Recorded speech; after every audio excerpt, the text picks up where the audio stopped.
Sleep is he, the ploughing plonker. Break me pearlies on this blasted pit-ridden tract.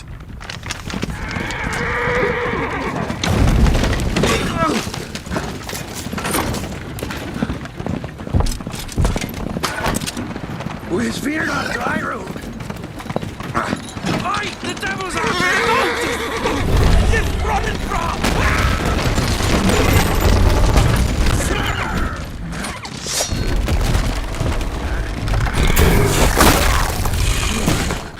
Look out there! Shield him!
Salt.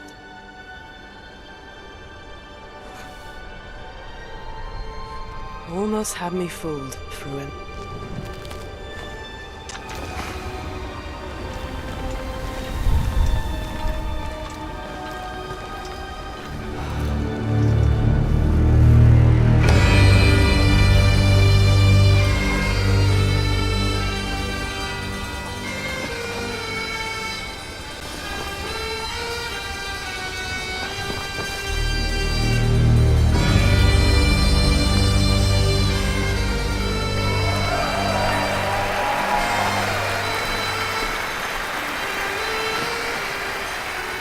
Thank you. Thank you, everyone, and welcome to the State of Unreal at Unreal Fest Orlando. We're here to show you what's next with Unreal Engine and so much more. We are thrilled that you're able to join us. Thank you. But first things first, I'm here with Sebastian and Kitek from CD Projekt Red. We have a lot to talk about. Hey, guys. Hey. Thank you, Wyatt. Thank you, Wyatt, and hello, everyone.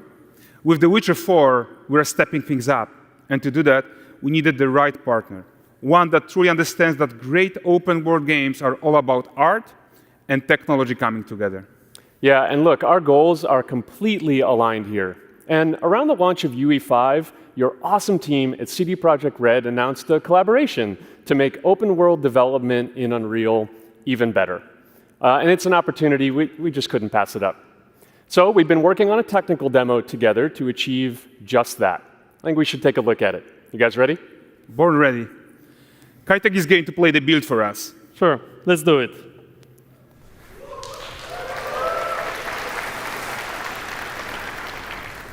This is a technological showcase set in the world of The Witcher 4. What you just saw and are going to see now is running on a standard PlayStation 5 at 60 FPS with ray tracing. So in the game, you'll be playing as Ciri, a professional monster slayer, a witcher. She explores the world and hunts down monsters for coin. The region we are in is called Kovir, and you'll get to explore it in a game. Right now, Ciri is investigating a monster, and after gathering new clues, she is heading back to a nearby village.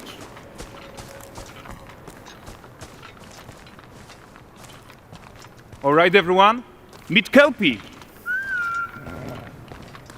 Let weeds be weeds, Kelpie. So just like Geralt had Roach, Ciri has her own loyal companion. We return to town. These two characters need to feel like one. Since you're gonna explore the world on horseback, riding needs to feel seamless, natural, and just fun. Yeah, and to support that, we're introducing multi-character motion matching in Unreal. So Ciri and Kelpie, they're perfectly synchronized when mounting from any angle and speed. And we also support root motion movement on Kelpie, so controlling her feels realistic and grounded.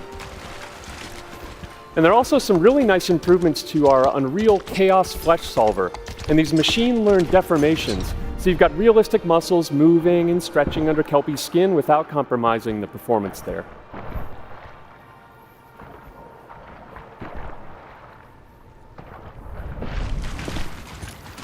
So let's leave Siri behind for a second and talk about the world itself. So much of the Witcher world is natural, organic, especially Kovir with its dense forest and wild nature. Yeah, and wild nature is hard. And with nanite geometry, we've freed artists from so many of their old constraints. But we don't want to rest until everything we do in Unreal has that same spirit of freedom. There's always more work to do. And foliage is a huge piece of that puzzle. So we are excited to introduce nanite foliage. And in order to achieve gorgeous foliage density everywhere, while still being memory efficient, fast to render, we believe that a new idea was needed. So instead of the same card approach we've been using for the past 20 years, artists should be free to take a nanite approach to foliage, modeling every single leaf and pine needle. And the old LOD tricks of the past, they needed a complete rethink. And in their place, it's a new adaptive voxel representation in nanite. It's volumetric, it's fully 3D, it is super fast to render. And these dense clusters of triangles turn into these cubes, which at a distance, they're no larger than a pixel, and they react to the changing light of our dynamic sun and our shadows, and they allow artists to render whatever amount of foliage is needed to achieve their vision without compromise. And no compromise means how ambitious we are when it comes to bringing our vision to life with incredible visuals. But more than that, together with Epic, we created faster way to load the world. We can now bring in more content more quickly for the smoothest possible experience as we fly down to catch up with Siri.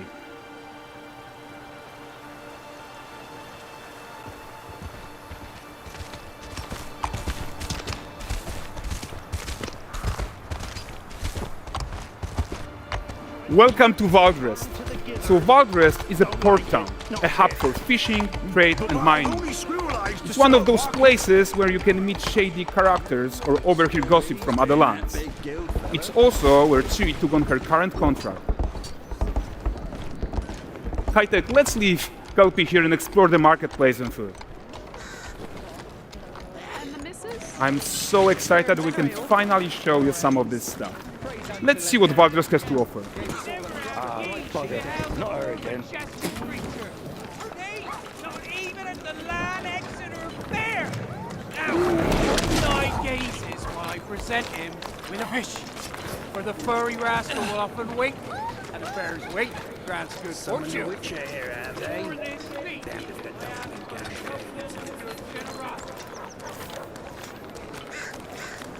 Pardon.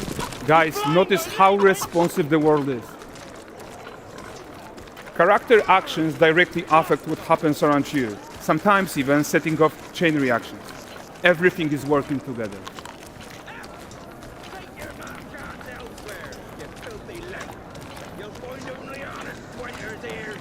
Oh, look at this poor gentleman being taught how to fly by an angry innkeeper. That's what happens when you cheat at Gwent.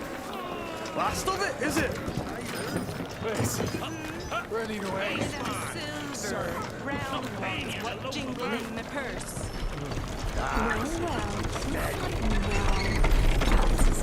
Okay, so this is the guy who gave the Siri the quest his own. Like you probably suspect, he has his own agenda in all of this. You're off your tits again, Wilfred. Get your ass up.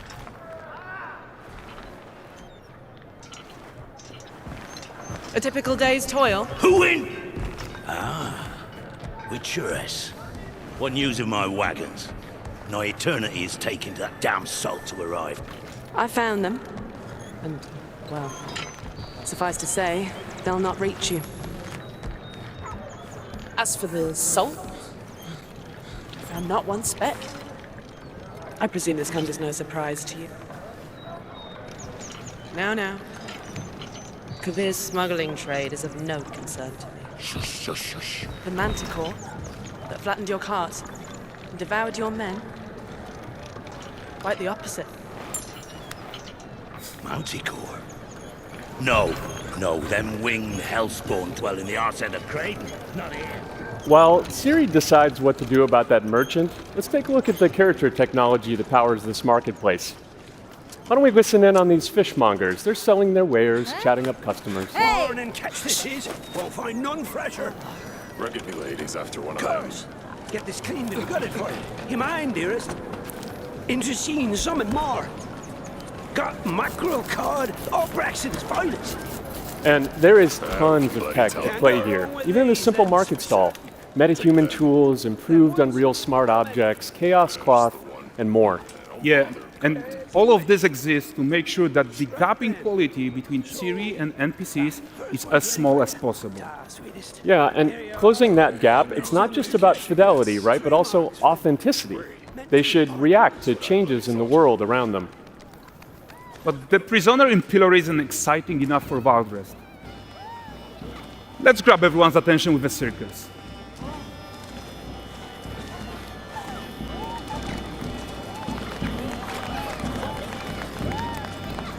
But the great performance deserves a huge crowd though.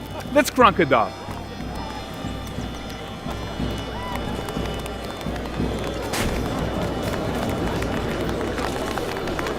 So you are seeing tons of optimizations here to many of Unreal's systems, including an entirely new Unreal animation framework, allowing us to fit easily in our 60 FPS budget, not just in rendering, but also with room to spare on the game thread. Over 300 animated skeletal mesh agents all going about their business. And the whole point is to leave breathing room for developers like you to introduce the gameplay and the systems that your players expect, empowering you to make your worlds come to life without Unreal standing in your way. You are right, and that's the open world RPG that we're making. But before we wrap up, how about one final check-in with Siri?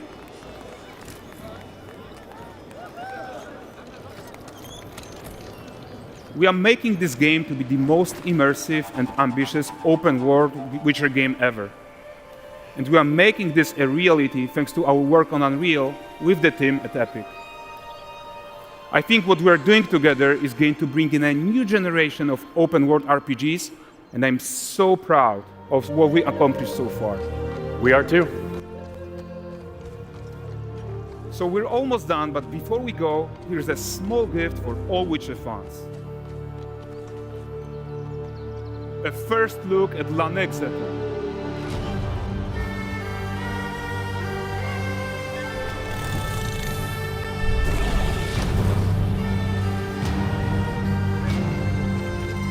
Onward, Kelby. We've worked.